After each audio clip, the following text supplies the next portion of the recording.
Ono kwarfo a wafrɛ yɛn papa na nyiri so ma yɛda wase. Abrini no papa odo won nsɛm a wopɛ sɛ ɔma yɛsua efi otworosɛm no mu. Na wokasa fa otworosɛm no mu. Otworosɛm na so ɔma yɛgyina so ebenya dankwa ene wieye. Ɔdomfo ene nyiri so esrɛ so bɛkasa na ɔma yɛyɛ aso yɛretie wo. Ɛwɔ Jesus Christ na Israel din mu ene yɛasrɛ ene nyiri so. Amen. Ene yɛbɛkasa afa God Most High. God Most High. Edin a eburu edin nyina so a eye ososoro nyame edin ono a obo osoro ne asase ene emu nim nyinara ono a ohome nkwa hogu yemu emaye akra ate asefo ono a soje nkwa ne efiri mu a na ewufo no saa nyame din ene begina so ede akase ne den ono kwarfo nyame no odnasem amam se mefa mre ye nyina wola iso na ye nyina ye nhia bibi emfasa edin no ho onyame din sa edin Eloyon, the Most High God. Hebrew din Eloyon. Na yeba ye English so na God Most High. Sa na se kyerɛ na mebekasa afa ye papa bia nyame ma no kwan edi ahemfo bebre so na osa tori Hebrew form mmerema edin bo omkrom emom be som wo ne ahemfie sa berema ne din de Nebukadnezar. Nene yɛtwerɛsɛm a yɛbɛdiga akenkan no yɛbɛkenkan Daniel chapter 4 na mɛkan abɛsi 13 no mewie a mɛgyina no aso de akasa akyerɛ yɛn nyinara nti Daniel chapter 4 verses 1 through 13 no ɔsɛ King Nebuchadnezzar send this message to the people of every race and nation and language throughout the world. Peace and prosperity to you. I want you all to know about the miraculous sign and wonder the Most High God has performed for me. How great are his signs, how powerful his wonder. His kingdom will last forever, his rule through all generations. I, Nebuchadnezzar, was living in my palace in comfort and prosperity. But one night I had a dream that frightened me. I saw a vision that terrified me as I lay in my bed. So I issued an order calling in all the wise men of Babylon so they could tell me what came in. I told them the dream, but they could not tell me what it meant.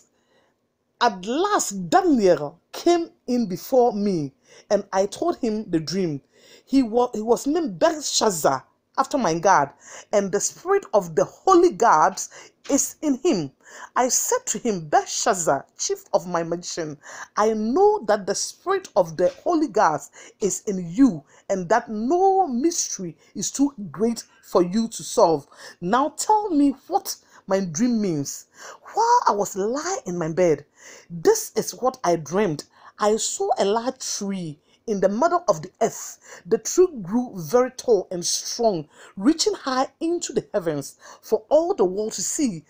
It was fresh green leaves, and it was loaded with fruit for all to eat. Wild animals live in its shade, and birds nest in its branches. All the world was fed from this tree. Then, as I lay there dreaming, I saw a messenger, a holy one, coming down from heaven. Amen. Kenkan sema me kenkan se sie yi. Yetimu se na ohene Nebukadnezar na ohwahwe nyame anaso osori nyame se ne nyame sitie. Nebukadnezar yo ohene bia nyame ma no kwan e ma no ko amaman bebre so ekotoro wase na even though Jews fo na omsum Jesus Christ na say omsum ahemu hi nyankopon no esan asobrachi bi omoyeye esan nyame asem so omandi nti no onyame ma kwan se Nebukadnezar so embetoro wase na Nebukadnezar beto omasifri Jerusalem no ofa meme nyunyamfo binom edekọ na de na himfie so mkoson no na nyame hyeda emasa meme nyunyamfo ekọ Nebukadnezar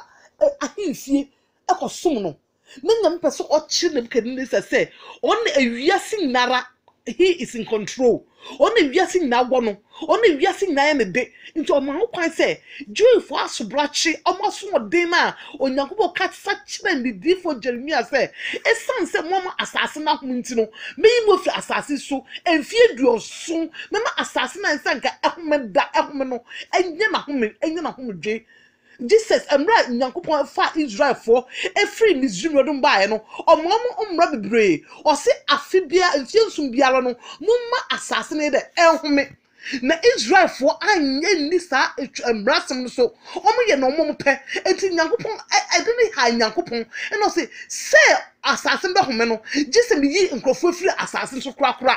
into a casafa odifo Jeremiah mu ka kire ne say ka kire nkrofo no say esan mo aso den esan se me kasa no matimi atua esan me se me kasa omumfo basam e fa ka hwe nti no me mama nkwan say etumodemfo hina owo asase so ambedi won so and Nebukadnezar Onyankopon ma kwan ema Nebukadnezar ekotor Jewfo ase ema mu from asase so sa asase benya ho den homeda and so prophecy by Jeremiah can say, Mufra assassin so now after 70 years, no, on Yankupo Masai there, after the Mabam there, Mumemu. Na science na damn the Belshazzar, what you call Nebuchadnezzar a him fear, no, what you call soon Nebuchadnezzar. Son say, I told the BSS a papa for a crumb, not at Boneba, a king nara. Say ye misuni panmo ye misuni ba ekaye enti enuanum enter me ba de biam say bia ye mu hye say ye na ye ndi nyame asem so ye nya asem yefo na nya asem tiefo wiefofo abrenya bibiara no sa asem na eseke no fonum na ba se na ese krom dendende ni asem yefo Onyankopon the most high God no e ma kwan say Nebukadnezar enkoto ne man ase na ampanya pa Nebukadnezar ekoto ne ma ase na odomba Babylon na odomba yentu onya ahobaso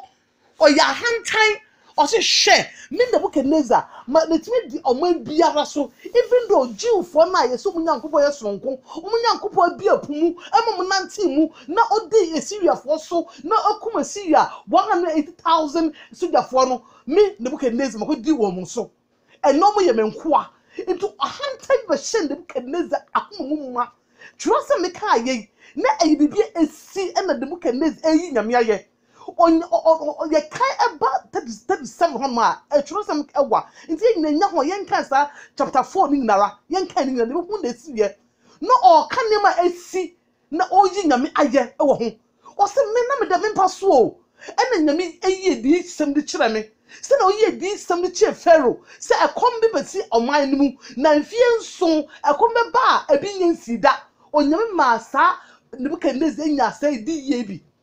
ema Nyankopon eyi Nebukadnezar efiri na himfie ene koto de kwaye mu ema ne emmoa ene tena ye mfie nso onyame na ma no okaye ehun se ampa onyame ye nyame no onyame side ne esade ne betena himwa nso biom enuanom ye Nyankopon ne obi enche ne onyam esi eti sa asem wiase Onyankopon de ebibi mo wa ompese de ho opese onya ahobrase akoma na ono de ama no wo de hie adwuma hye bi enuonyam Onyankopon ema Nebukadnezar atumi ahoden ema de ko di aman bebre so enu nti ohwe no de so no de so Onyankopon ese Nyankopon man kwa o yusum de ayi bibi nti no o ka sa ono Nyankopon sese ndina na yisem aba na okunkon na oje na emfata na ogina ho no ka se na mada wo mimpem eme nyame yi eyi se di nsem e de kire me na se di nsem Nyankopon yi kire no na afa na o pese obi nkire nda ase no nyame ono kwarfo a obese hu na ni onyam no okasafa ne mem okasa kire kwan se sen eba na so wo ja wakwan bone na wo nyame ni onyam Nebukadnezar dan ni tun Nebukadnezar fo se men nya na wo me bompa se anka sa da eso wo wasun anka be ko watanfo so da eso so nyame yi a kire no anka e ma wo Nebukadnezar so ko watanfo so na be ebe ko na when na 12 months twa mu na Nebukadnezar enam na ban so onam na ban so hwe Dios me Nebukadnezar me pa me sit down say the hanging garden me na my garden e hanging wiem na ohwokwa no ahon ma na se ani bi fi soro ka se wo e na untiri pe mu biom me Nyankopon me kire me na me in control over all the world me do kwakoto then me do kwato kwaye mu non emwa e na didi meme bosio gu so wa he fie na wasi na wo ho no edwen so wo ye nyame no na kiro se me na me bo wo mo me nyankopon me na me bo na onyankopon ayi ni free na he me fie e na odne call sa kwaye nim e na onyankopon e ma ne hu se onu kuto ni nyame o se me na buke na me ba ho so me hwe so no na hu sa ampa onyame bi ni esoro eni asase ase Jesus most high God nkuto elo young onu kuto ni nyankopon nti the book and days akwa na owo nyame no ni nyame amana da ne aboa koda kwaye mu enfie nso adidi ene nwodidi na nyame restore no na oyi nyame aye no ena na nsa wa hyese ye ayiye me nyame no enye nyankopon de ma ya esi di na ye be sorry no ye de kanfo no ye ma obi ahu ampa ye nyankopon ni nyankopon ni e wo bia na memri ni wo bia nyame na adom yen adom bi no de adom yen emfiri adwuma mu de akokɔ ye ho onyame dom ya enuanom ye ahombrase akoma na nyame epefim no nkyɛn sa adusua ade a mepese mu mi rusue nyankopon ene ye kasa na enwumre ye mu bebre ne betena omamu ene bia ye boa abusuafo no bi wo efie ye nhwe ye ne ahanta bi ama ye mu ye nhwe ne nya ahobaso akoma bia wo ye mu enuanom onyankopon ene ye kasa na enwumre onyankopon ene ye kasa na enwumre se ye nhwe ye attitude ye nhwe ye motives ne ye bia ye nhwe se ye ngi nyankopon ni enyam emfa ne buke ndeza ji nyankopon ni enyam nti nyam da na aboa mfie nso no ye mpese betra ne buke ndeza tra bia bi minum ye no ne ba bebre e bia adam bia ato obi obi abodam a ye nti ase se ne sumesi we or graduate adon wa bodam osumesi o we this or doctor or doctor degree adona or artist obi obodam e bia wa ji nyankopon ni enyam afa wa ji nyankopon ni enyam afa ndi nyankopon pese o ni ba no so say hey mini obo ade bia enchi me ni enyam me na me obo ade mini na mabo ne bia enchi me ni enyam enti yan hwe ya kwamu ye yan hwe nima bia because se nyankopon eyi de buka neze free na hingwa mu e na koto kwaye mu efie nso a bibia na nso nyame ye obetimi aye saa minu mienu ebi ono wanya adwuma bi na me ahira wodwuma so wodwuma ekoso enu ntim so hu nu bi a na wo hwe no fomfom menua hwe yiye ne nyame betimi agi se adwuma de firunsem hwe nyame betimi agi se adwuma no ode amawo de firunsem no wade be mo kwa kye wo nua na wo hwe no fomfom ro ene enwura nyankopon ene ye kasa se nya ahombrase akoma ahombrase ko kutuo ne betimi asom ye de asom ne ye enuanom ye nyankopon ene ye kasa ye mre akoma ase wo bibiara mu ono ye kasa se ye hwe akwamu ye ye nanti ye tutu anam nsini die mu so dwo akoma mu o ahombrase wa akoma mu ye bibiara ye nhyɛ Christ enu kutuo ne be nya ne mu enuonyam enyame ensan ho ye tutu ye nam ye de ensini die mu ye nanti ahombrase mu ye fa ahombrase nkasa nkyere ye ho ye nya ayemhye abadaye ma ye ho enuanom nyankopon yi ndebuke neza ekoto kwaye mu enfie nso enuanom obi a na ko di due papa bi obi a no ko wo asomfo ye som no obi a na ka ne mbo wile ko no obi na twama but what can catch what ma o se ndebuke neza enya ntakra se den eagle ntakra ne ntakra ne due e se eagle abo akode one ewo tumi ewo hodin cha abo akode ne hu nwi fue se abo akode se na bible no kire me se ne hu nwi afuri se abo akode hu nwi na ne kokoko moti ne nsama ne nsama bi fue sa se echen mwani ne wo kwaye mu no enem nyankopon no nyankopon pese o kire ne tumi o pese o kire se wo bibia obi a onu nyankopon ne de amon me hwa wo ho bibia nyame de amon me nhwe ngo se me de ne de elite obi ante se me ye me no obi ankasa me amme so obi kasa so from madam obi so me kasa so ye me se so hwahwa me na wo kyerɛkyerɛ wo wo gyiregyire ho kyerɛ wo nua da se ne me nua ehome ne wo mu o onyame yi san home ne firi mu a dɔte na obo firi mu bɛsa kɔ sa dɔte ne mu enuanom yemma ahobrase ni nim kai yemma adwobotre ni nim kai bibiara mu yenhwe se yenyi bibia ye bekweti nyame asem ne yage ne be gyina masem no kuto so he ne buka nezade yanya adusua bi afiri ne ho o ka hu se onyankopon mpa ono kuto ni nyame ene obon this most high God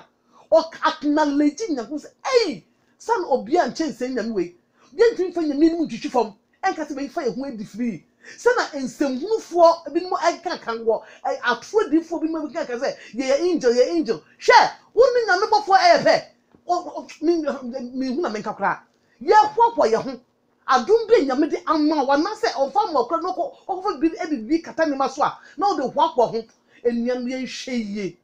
ye abrabo mu ye ye yanum kasa ye yenum kasa se na ye ni ye ho kasa enuam obi frawo na o atiti mu a de futupu na otimi nya de mo kosa o ya ko wo de ugye nyame asem etunufo ana se o ka se me pa na ka me war na ka me kyere no obechi amama ye mama no sa efutu mi no no onu a ana so ka kyere se oh onua nya botre bibia ekom bia nya ko se long suffering perseverance ye oh sa Galatians 5:22 no adubotre odo kruye woni unyan entra so ukukura na bia onti nyame asem ase na bia oye ne bia enu nyame asem bo ebra nya abotre nta asundwi mu onyame beko ukwamo onyame beko ukwamo because enyum to for said if I hold my peace and the Lord fight my battles victory shall be mine. Oh victory shall be mine.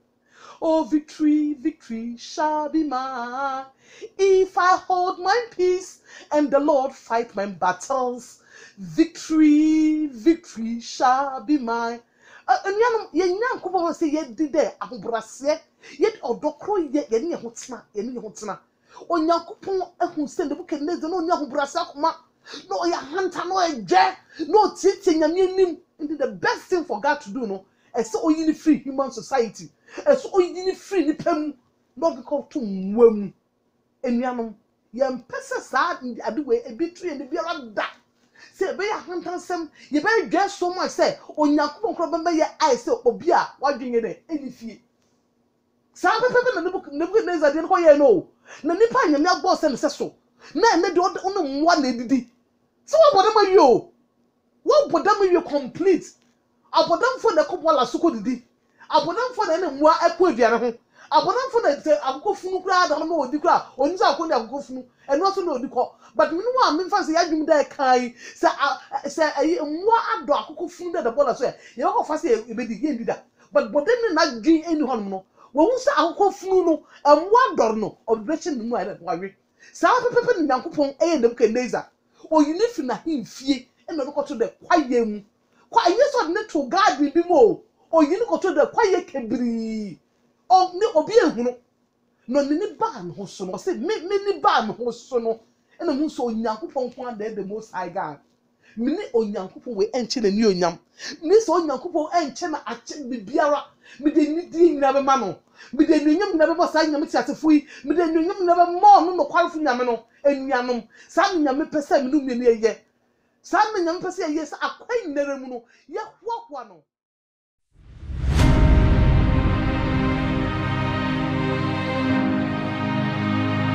asole enye ne se fa so mo